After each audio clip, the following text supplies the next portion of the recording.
मैंने लिया ही नहीं। आपने भी लिया था ना? एक हिला देने वाली हॉरर लिया था? पहले दिन प्रेस करना ना भूलें।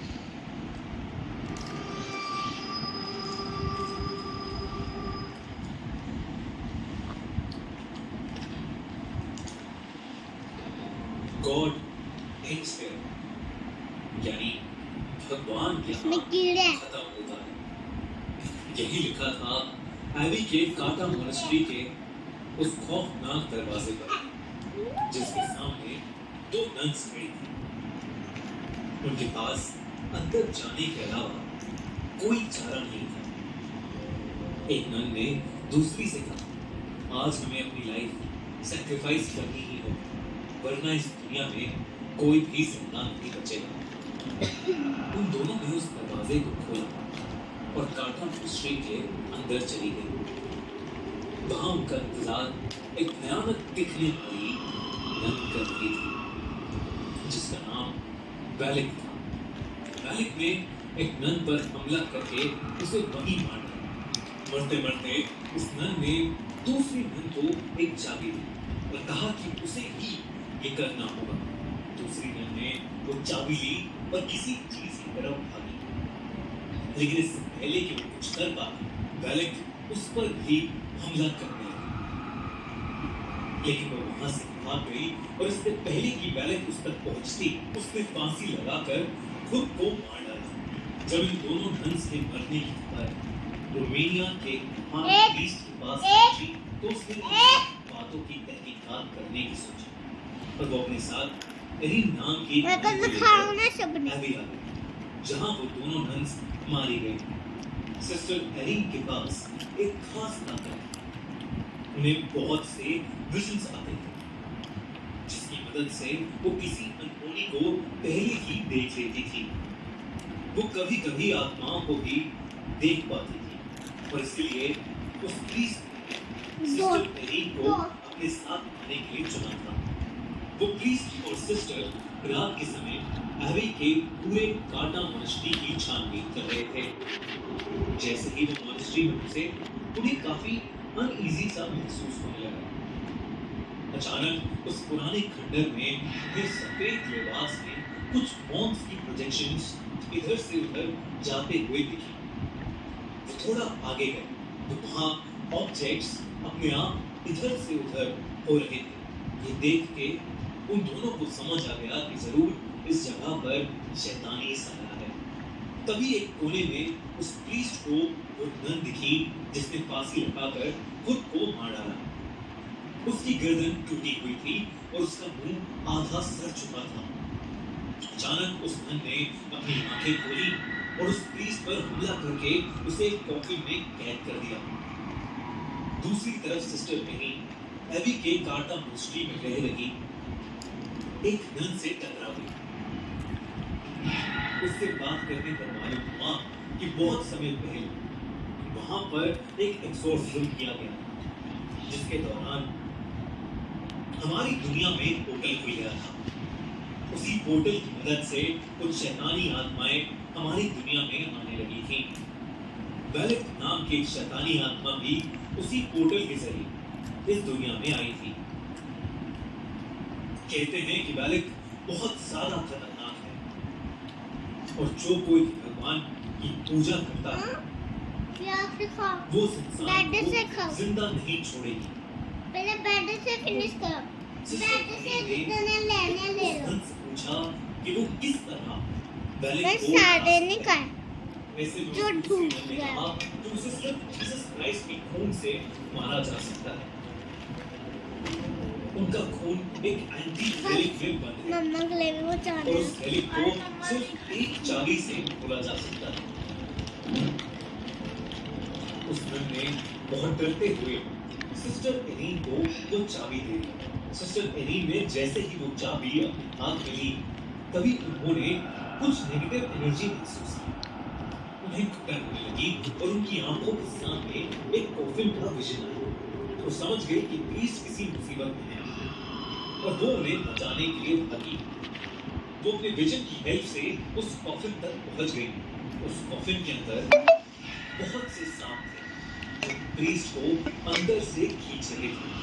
लेकिन करीम ने प्रीस्ट को किसी तरह बाहर निकाल के दिया।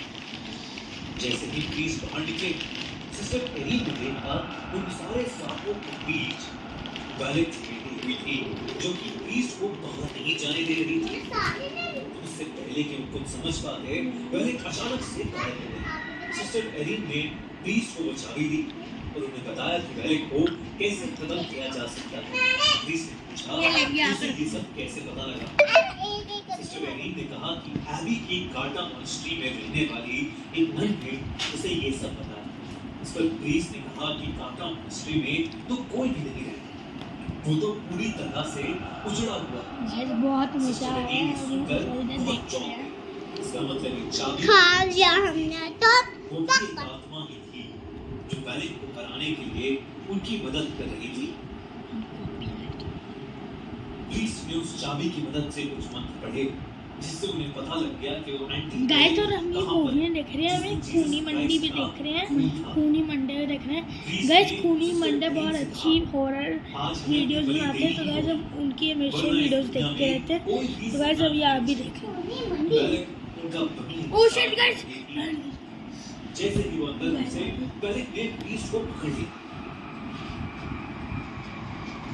सिस्टर करीम ने उनके हाथ से चाबी ली और अपने विजन की मदद से उस एंटीक रेलिक को खोज निकाला। वो प्रीस्ट मंत्र पे मंत्र पढ़े जा रहा था, लेकिन बैलेट पर मानो कोई असर ही नहीं हो रहा था। अंत में उसने प्रीस्ट को बड़ी बेरहमी से मार डाला और वो सिस्टर करीम के पास आ गई थी। लेकिन सिस्टर ने उस रेलिक को खोज लिया था। बैलेट ने सिस्टर को उनकी गर्दन से उठा लिया, लेकिन सिस्टर ने जल्दी से जीसस का खून बैलेट के ऊपर फेंक दिया। देखते ही देखते बैलेट बुरी तरह से चीखने लगी। वो जोर जोर से चिल्लाने लगी और वहां से गायब हो गई। सिस्टर करीम जमीन पर गिर गई। गाइस अभी हम मेरा फेवरेट सॉन्ग नहीं चला 2 मिनट क्या लगा रहा आप गाइस खतरनाक सैडी मूवी भूत खोला। खंतारा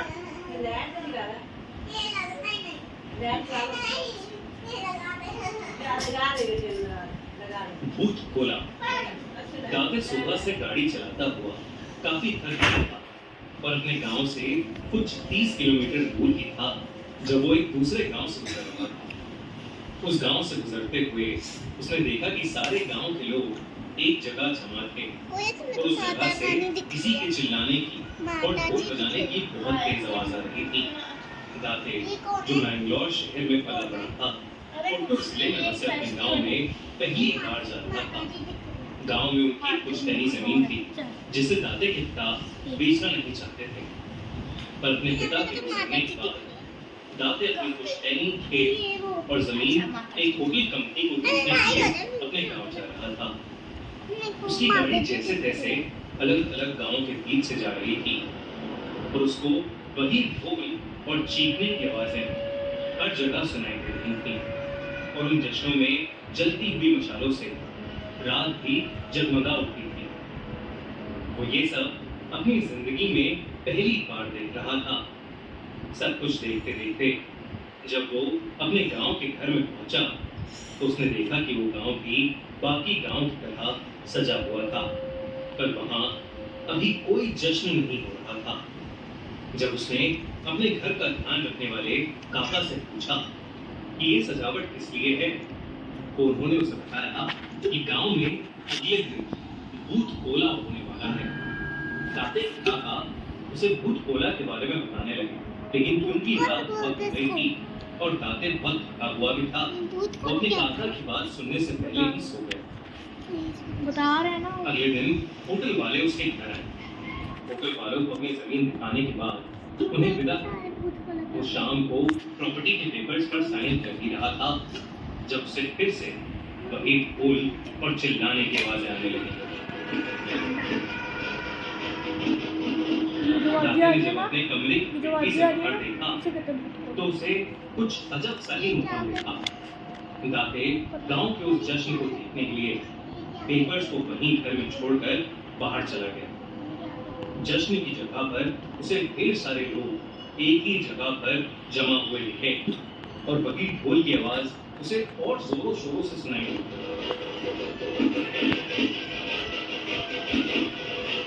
दाते वहां जाकर चुपचाप भीड़ में पीछे खड़ा सब देख रहा था।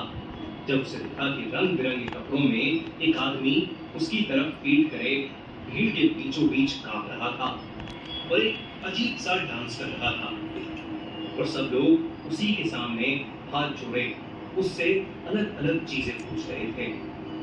इससे पहले दाते कुछ समझ पाता, उस आदमी ने अचानक नाचना बंद कर दिया और वो भीड़ को चीरता हुआ दौड़कर दाते की तरफ आया और उसे घूरने लगा।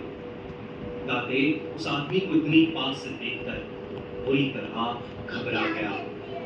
उस आदमी के पूरे मुंह पर पीला रंग था और उसके शरीर पर ढेर सारे घुटने और सर के ऊपर एक जंगली सुअर का मुखौटा था जो उस आदमी को और भी ज्यादा अजीब बना रहा था। वो आदमी कई देर तक दाते को घूरने के बाद एकदम से चिल्लाया, इतनी तेज कि दाते की रूह कांप उठी। वो आदमी दाते पर चिल्लाने के बाद वहां से कहीं जंगल की तरफ भाग गया। ये देखकर सब गांव वाले दाते की तरफ मुड़े और सबके चेहरे पर उसे एक अजीब सा डर दिखाई देने लगा था।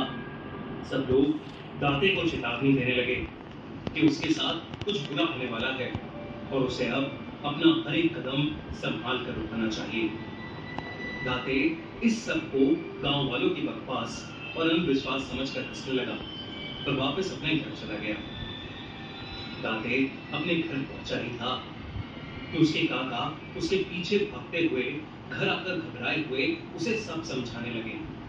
उन्होंने उससे कहा कि जो उस पर आकर चिल्लाए थे वो दरअसल पंजूरी देव थे जो गांव वालों की जमीन की सुरक्षा करते हैं और गांव वालों को सभी दिक्कतों से बचाते हैं।